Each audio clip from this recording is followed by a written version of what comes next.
front page of this week's Business Courier, Westchester Township's bustling Union Center commercial district is about to get busier.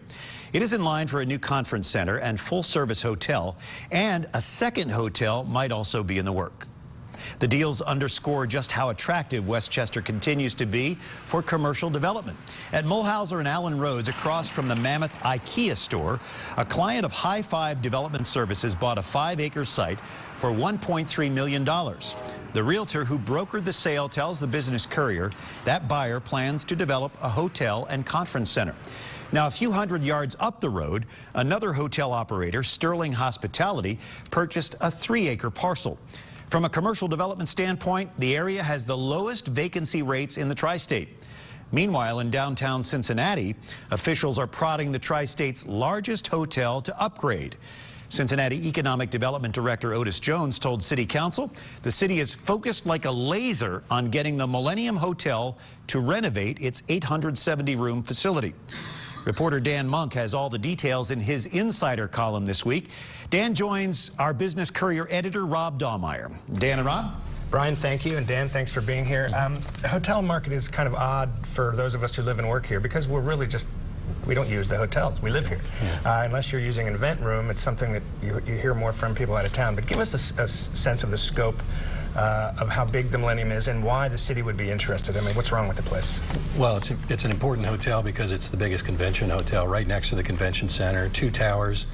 People might remember it as the Stofers. That's what it was when it opened in the 1960s. And it's 870 rooms, and if people come there and have a bad experience, they could have a bad opinion of Cincinnati, and that's bad for the convention industry. That's why the city cares about it so much. And it's not getting good reviews? I mean, is that... It's not, no. I mean, we looked at Yelp and TripAdvisor and several hundred reviews for all the downtown hotels. It had the lowest scores.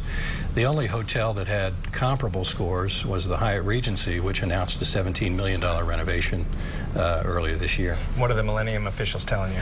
Well, they haven't talked to the city, or at least the local general manager has yet to talk to the city about it. He said those conversations could be going on above his pay grade, but there was a recent conference call where the CEO of Millennium and Copthorne PLC, that's the owner of the hotel, said that their latest focus on Cincinnati and St. Louis was a cost-cutting move. They were trying to downsize the costs there because they don't think the convention and economy are strong enough here.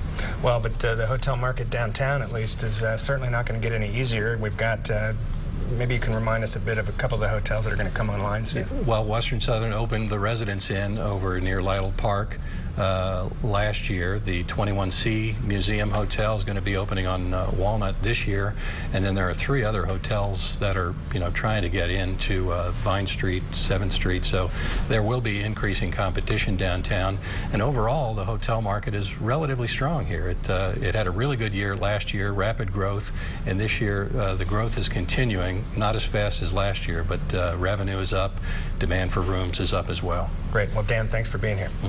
Brian, back to you. All right, Rob and Dan, thank you.